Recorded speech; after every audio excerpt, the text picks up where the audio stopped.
Hi guys, thanks for joining me for this week's Stillwater tutorial. Now just of late I've been tying quite a lot of big stuff and it's because of the time of year.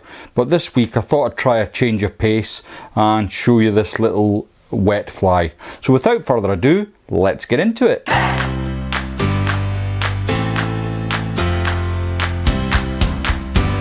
In the vise then is a Hanak H230 barbless hook.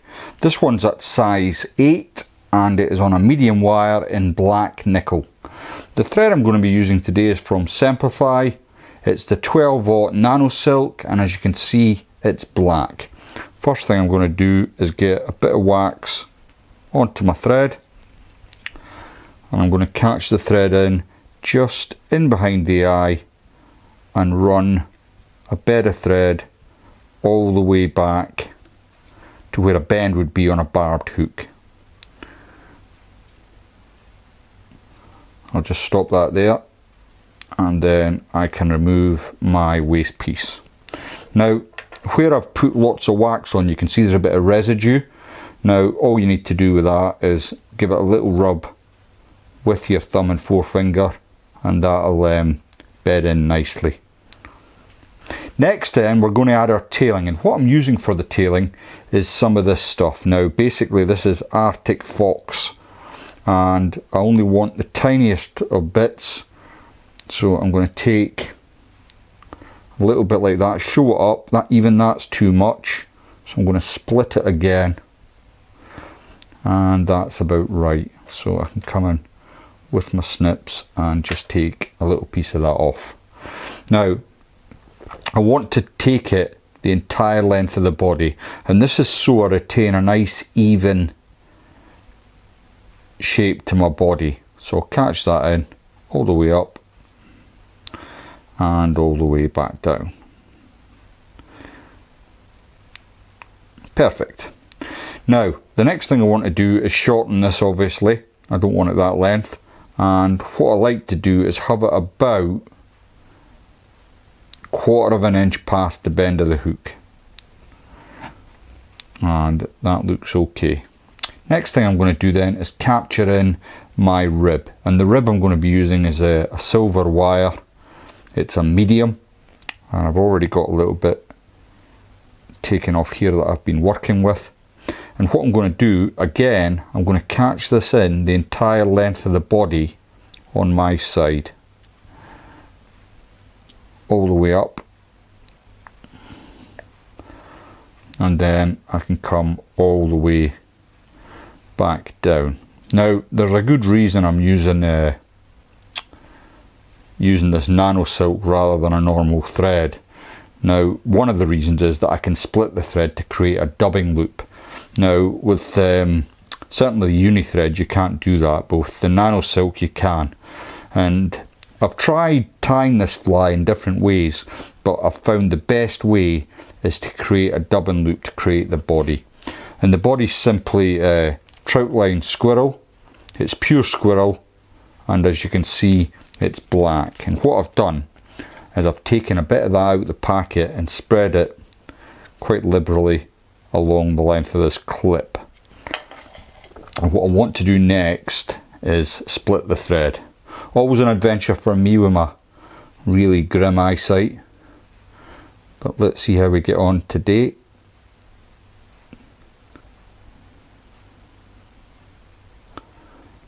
And it's not playing.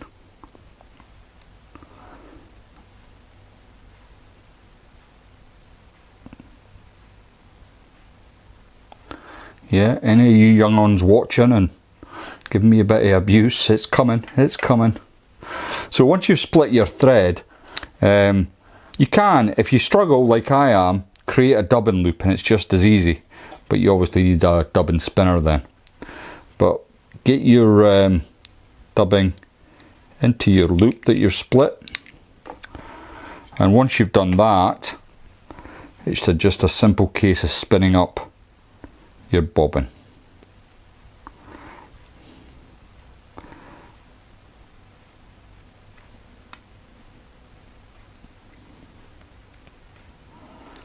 It's taken a little bit longer than usual because I've got my vise set quite low, and usually I've got plenty of room to spin the bobbin up, but on this occasion I don't have that space.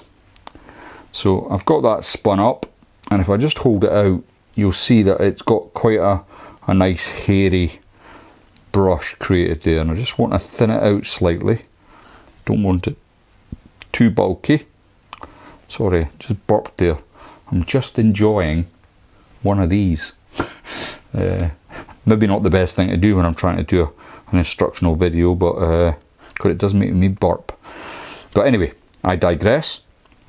Let's wrap this up the body now that we've got it into place, and you want nice touch and turns, and once you get going, just use your thumb and forefinger each time to sweep that back. Now, as I say, I've tried tying this fly in various ways, and one of the ways was just to dub the squirrel on to the thread and then wrap it, but you definitely do not get the same effect, in my humble opinion. You know, better tyers than me will tell you that this stage is actually a waste of time, but you can see there that I'm already getting quite a spiky appearance there. Now next I'm going to add in my hackling, and what I'm going to use is this Hen Cape. I've already selected a feather from lower down on the cape, and I've kind of prepared it. I've trimmed it slightly, the waist piece here, and I'm just going to cut that stalk. Now before I catch it in, I'm just going to add a little bit of wax to my thread, and then come over the top, a couple of turns to hold it into place, and then you can really clamp down on that. Once you've got that into place, come in with your hackle pliers, and if you catch the tip of the feather, which I failed to do there, too much Maharaja obviously, bring it all the way back and just break that stem, and then what you can do is get that turned on top of itself, virtually the first turn,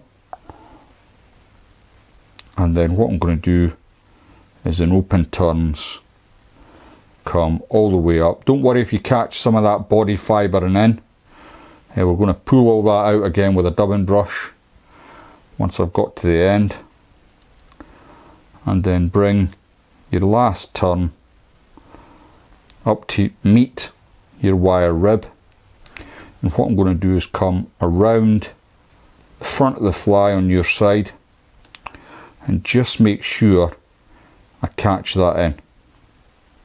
I can then let go of my hackle plier and concentrate on bringing the rib up. Now invariably you're going to catch lots of fibres in, don't worry about it. There's more than enough fibres there to be going round, and we can pull them all out, or as much fibres as we need anyway, with our dubbing brush. So just bring that around and all the way at the front of the fly, where the rib can meet my thread.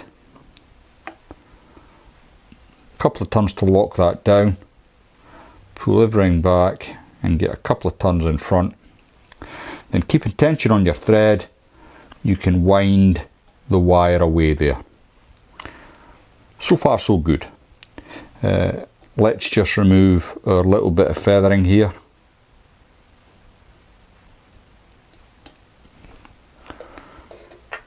Like so, and that's looking pretty good. Certainly looking good on my side. I don't know what it's like for your side. Okay, next then I'm going to add a little bit of throat hackling in. This is where the hint of blue comes from, and all I'm doing is using some guinea fowl. I like to get the big feathers out of the guinea fowl packet, and as you can see, this is quite a large feather. I'm not going to need it all, but I'm certainly going to need about a centimetre's worth. And if you pull it out at a 90-degree angle to the stem and then pull it away, more often than not it will marry up the tips, and in this case it's not. So I'm just going to mess about a bit so I can get my tips kind of married up. And I can clump it together. And what I want is about the length of the body. So if I dress it down like that, you'll see what length I'm getting. So my thumb and forefinger is where I want to catch that in. Now you can invert your vise at this point. I'm not going to worry about that. I'll get a couple of turns in to hold it into place. Then just bring that front round so I know I've got it. And then I'm going to come all the way back up and just make sure that's sitting okay. Then I can come in with my snips and simply remove my excess guinea fowl. So far so good. We're nearly there. Now, using the same hen cape that I had earlier, we're going to select another feather, only this one's much bigger. Yeah, much bigger feather, and I'm going to catch that at the tip. And the way I do it is with my hackle pliers, just hook that in at the end.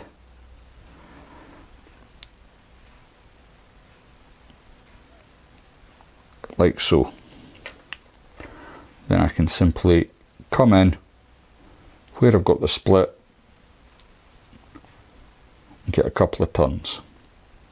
I'm going to just pull the waist piece back and get a couple of turns in front. Then I can come in with my snips, excuse my fingers, and just take that away. Oops, sorry about that. Next then, to finish off, we've got this larger hackle that's going to come round the front. Like so. As I come round, I'm just going to ease them fibres back.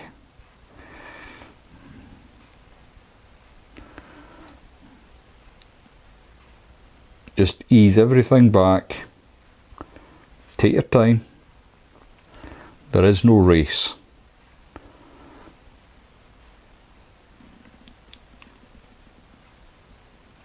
And I think that's going to do me, which was 3 turns. And I can come in front and catch that in.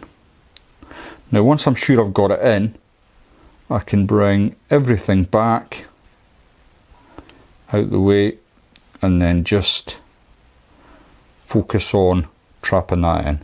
Once you've got your start of your head, this will just pull off. No problem at all. And that's looking not too bad so far. Now at this point, and I was going to explain to you, so I'm using the Nano silk, and that gives me options. And what do I mean by options? Well, I'm going to add jungle cock eyes to this one, as I showed you at the start, but if you want, you can dispense with the jungle cock eyes, or if you haven't got jungle cock, you can simply add a hot head to the fly using some Glow Bright floss. So this one's got Glow Bright number 5 on it, and it's just a cheaper alternative than adding jungle cock, and the Nano silk gives me that option. Whereas if I'd used a thicker thread like the UTC, then I wouldn't have been able to do this at the front with the hot head. But I'm going to add the jungle cock, and I've got a natural cape here, and I've already selected a feather from it.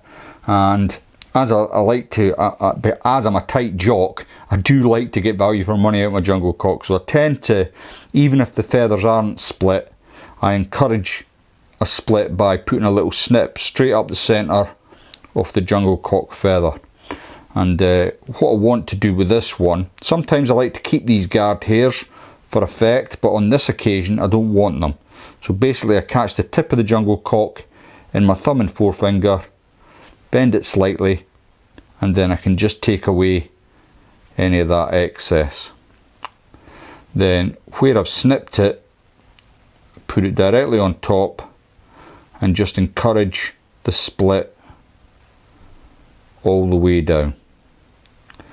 Then I can come over with a couple of turns. Looks okay on my side. I'll just check your side, and that looks pretty good as well. So I'm fairly happy with where the jungle cock's sitting. I'll have another couple of turns, and then I'm going to come in front of my waste piece and then just remove that.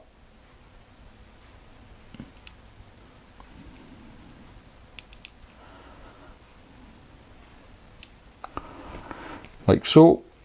And then all that remains for me to do is to tidy up the head.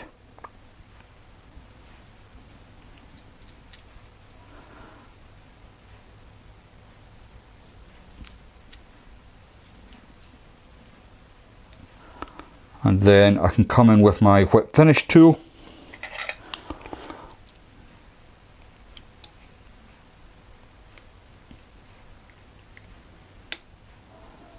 to finish off.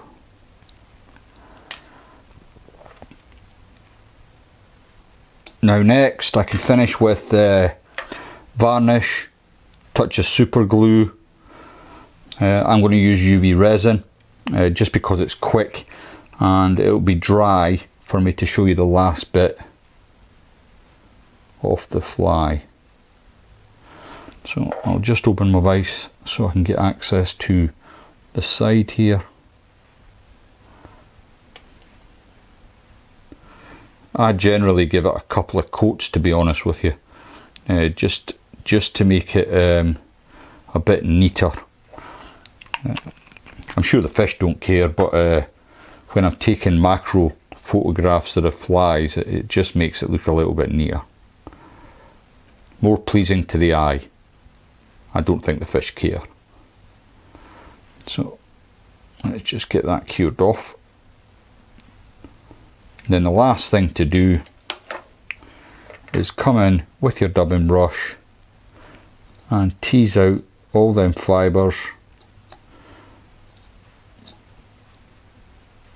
and there you've got your finished fly. Now, as always with my videos, please don't think that you've got to have the guinea fowl and the Artic Fox.